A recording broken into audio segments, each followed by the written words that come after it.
قرآن کریم کے ساتھ محبت کرنے والا،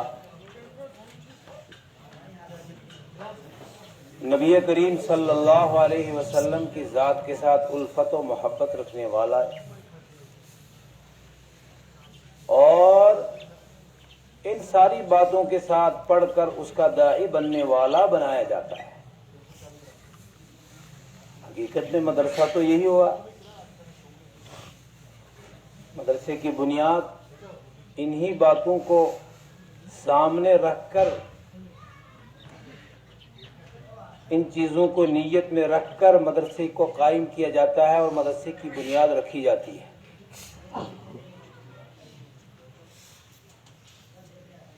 اسی لیے میں نے قرآن کریم کی آیت کی تلاوت کی، اس کا ترجمہ ہے: اے ایمان والو، تمہاری اولاد اور تمہارے مال، دو چیزیں، تمہارا مال اور تمہاری اولاد کہیں تم کو اللہ کی یاد سے غفلت میں نہ ڈال دیں۔ گویا کہ اس آیت کریمہ نے یہ بتلا دیا کہ خطرہ کس طرف جا رہا ہے۔ ایک ایمان والے کو اللہ سے دور کرنے کا خطرہ کن جگہوں سے ہے، قرآن کریم نے اس بات کو پہلے ہی کہہ دیا، اور ہم دیکھتے بھی ہیں کہ ہوتا یہی ہے۔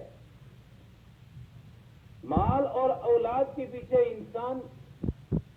اللہ سے دور رہتا ہے، عمومی طور پر یہی ہوا۔ دوسری جگہ قرآن نے کہا: یا ایھا الذین آمنوا ان من ازواجکم و اولادکم عدوا، اے ایمان والو، جن کو تم اپنا قریبی سمجھتے ہو، یعنی تمہاری بیویاں، جن کو تم اپنا دل کا ٹکڑا کہتے ہو، یعنی تمہاری اولاد۔ عجیب بات کی قرآن نے، اے ایمان والو، تمہاری بیویاں اور تمہاری اولاد تمہارے دشمن ہیں، فاحذروہم، اس دشمن کی دشمنی سے اپنے آپ کو بچا کر رکھو۔ ہماری سوچ کے بالکل خلاف ہے نا یہ آیت کریمہ، عجیب سی بات ہے۔ یہ کیسے ہو گیا کہ بیوی جو ہر دکھ درد کے اندر، ہر مصیبت کے اندر، ہر پریشانی کے اندر ساتھ دیتی ہے، بھائی بےحال بن جاتا ہے، اولاد نافرمان ہو جاتی ہے، لیکن بیوی پھر بھی بنی رہتی ہے، اس کے بعد اولاد ہر مصیبت میں کام آتی ہے۔ دنیا کے اندر ہر بڑی پریشانی کا، ہر بڑی مصیبت اور ہر بڑی پریشانی کے موقع پر اگر سہارا ملتا ہے تو بیوی اور اولاد کی طرف سے ملتا ہے۔ اور پڑوس والے دشمنی کر رہے ہیں، دوسرے دشمنی کر رہے ہیں، کوئی پریشان کر رہا ہے، کوئی کسی اعتبار سے پریشانی کا ذریعہ بنا ہوا ہے، پھر انسان اپنا دکھ کا اظہار آ کر اپنی بیوی کے سامنے اور اپنی اولاد کے سامنے کرتا ہے۔ پھر وہ کبھی ایسا بھی ہوتا ہے کہ انسان پریشان ہو تو بیوی تسلی دیتی ہے۔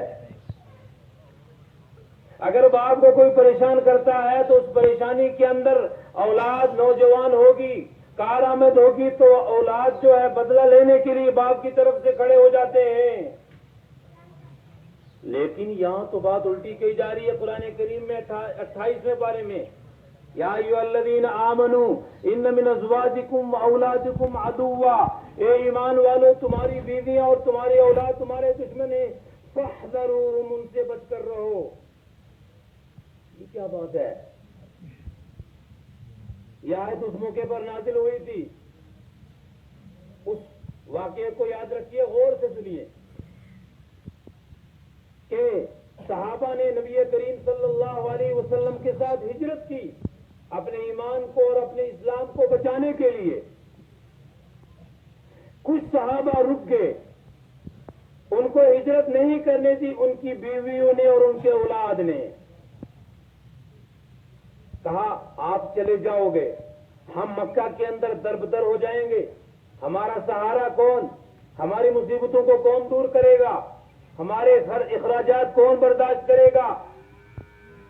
آپ چلے جاؤ گے اسلام کو بچانے کے لیے مکہ سے، تو ہمارا کیا بنے گا؟ اس لیے آپ ہجرت مت کرو۔ ان صحابہ نے اپنی اولاد اور اپنی بیویوں کی یہ بات سن کر ہجرت نہیں کی اور رک کے مکہ المکرمہ کے اندر۔ کچھ مدت کے بعد انہوں نے بھی ہجرت کر کے وہ بھی چلے گئے۔ جب ہجرت کر کے مدینہ پہنچے تو جو صحابہ پہلے ہجرت کر کے چلے گئے تھے، نبی کریم صلی اللہ علیہ وسلم کے ساتھ جو صحابہ پہلے ہجرت کر کے چلے گئے تھے، ان صحابہ نے بہت کچھ نبی کی صحبت میں جا کر سیکھ لیا،